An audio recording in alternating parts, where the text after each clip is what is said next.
როგორც ფორმა უნდა უყიდო, ისე საგარეო სხვა დასაცმელიც უნდა უყიდო და ორმაგი ხარჯია თავისთავად. მშობლები ახალ სასწავლო წელს ახალი ფინანსური ტვერთით ხვდებიან. უკვე დაიწყეს ფიქრი, როგორ უნდა უყიდონ შვილებს სასკოლო ფორმები. ამის ფონზე კი განათლების სამინისტროს ახალი ბრძანების მიხედვით ირკვევა, რომ ფორმები ფასნამატით გაიყიდება. ანუ თუ მაგალითად პიჯაკის თვითღირებულება 39 ლარია, მშობელს მოუწევს 45 ლარად იყიდოს. არადა ფორმების შესაკერად ბიუჯეტიდან თითქმის 46 მილიონი უკვე გადაუხადეს კომპანიას, რომელიც წარმოებას ჩინეთში ახორციელებს. კორუფციის მკვლევრებს უჩნდებათ კითხვა, სად მიდის ის 11 მილიონის ფასნამატი, რომელიც განათლების სამინისტრომ მშობლების ჯიბიდან უნდა ამოიღოს.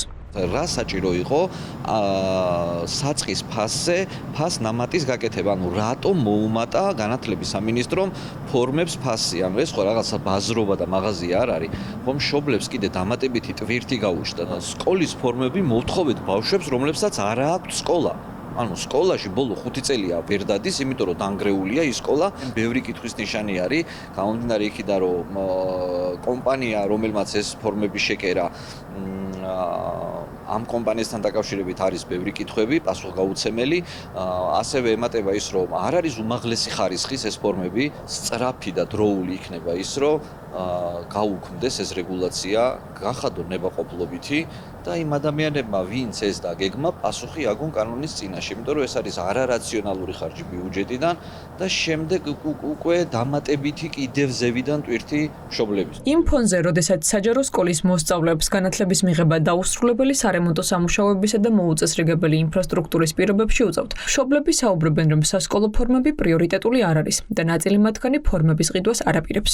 ტყუილი ხარჯია ნამდვილად. თუ ბავშვებს მოსწავლეებს ყველას ესე ექნება და სახელმწიფო უზრუნველყოფს, კი ბატონო, მშობელს რო უწევს, არ ვიცი რამდენად იქნება. მე მგონი 99% უარს იტყვის. და სხვა რაღაცებს მიხედოთ თვითონ განათლება აუცილებლად უნდა აფინანსებდეს მაგას ალბათ სახელმწიფო, იმიტომ რომ ყველა ოჯახს არ აქვს მაგის შესაძლებლობა. 5 შვილი ვისაც ყავს არ ჩააცვან ფორმა, ისეთი უხარისხო ფორმები დადეს, მე მგონი ინტერნეტ სივრცეში რომ მაგარი სირცხვილია ბავშვებმა რო ეგენი ჩაიცვათ. რა თქმა უნდა უსამართლოა ეს ყველაფერი. ჯერ საერთოდ არ არის საჭირო ეს რაღაც ფორმა და თმების გადაპარსვა. და ამერე კიდევ ეს გაბირილი რაღაც თანხები, რომელიც უნდა დააწვეთ ისე მშობლებს, კეისერს და ოჯახებს, რაც საჭიროა იმას უნდა მიხედოს ალბათ. თუ მთავრობა ეყოლება სახელმწიფოს ამ ეტაპზე არ ყავთ.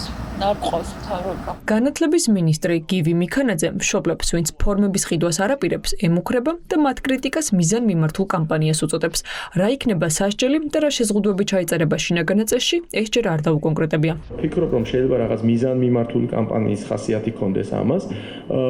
ამბობენ, რომ ისინი ბავშვ ფორმას არ ჩააცმევენ. მშობელს ყველას უნდა ახსოვდეს ის გარემოება, რომ ბავშვი სკოლაში შეყვანასთან ერთად ისინი ხელს აწერენ და ეთანხმებიან იმ შინაგანაწესს, რომელიც სკოლის ფარგლებში არის დადგენილი.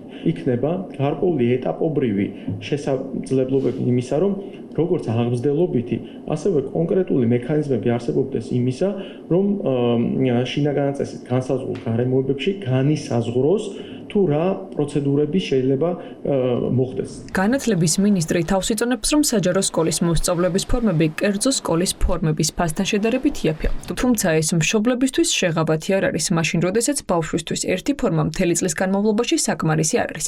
ამიტომ ოპოზიციაში ფიქრობენ, რომ ფორმების შესყიდვა ახალი ფინანსური ტვერთია მოსახლეობისთვის. ეს არის სწორედ ქართული ოცნების პოლიტიკა, ის მუშაობს პიარზე, ის მუშაობს ზედაპირზე, ზედაპირულ პრობლემებზე და არ ჩადის შინაარსში. რეალურად საქართველოში განათლება, სასკოლო განათლებას აქვს ბევრად მნიშვნელოვანი გამოწვევები და ეს არის უპირველესად ის, რომ ბავშვები სკოლაში არიან მშივრები, ვერ იკვებებიან, არის დანგრეული სკოლები, მასწავლებლებს არ აქვთ შესაბამისი ხელფასები და სჯობდა რომ ამ მიმართულებით ემუშაოს. მიუხედავად იმისა, რომ შესაძლოა ოჯახი არ იმყოფებოდეს სოციალურად დაუცველთა ბაზაში, საქართველოში ოჯახების უმეტესობა მიუხედავად ამისა მოკლებულია ისეთ ფინანსურ შესაძლებლობებს, რომ მან ასე ვთქვათ სავალდებულო წესით და პლუს ფასნამატით შეიძინოს საკუთარი 1, 2 თუ მეტი შვილისთვის სასკოლო ფორმა. მაშინ, როდესაც ქვეყანაში ათობით სკოლის მშენებლობაც კი არ დასრულებულა და ბავშვებს უმძიმეს პირობებში უწევთ განათლების მიღება, საინტერესოა, როგორ უნდა შეუწყოს ხელი სავალდებულო სასკოლო ფორმებმა განათლების ხარისხის გაუმჯობესებას.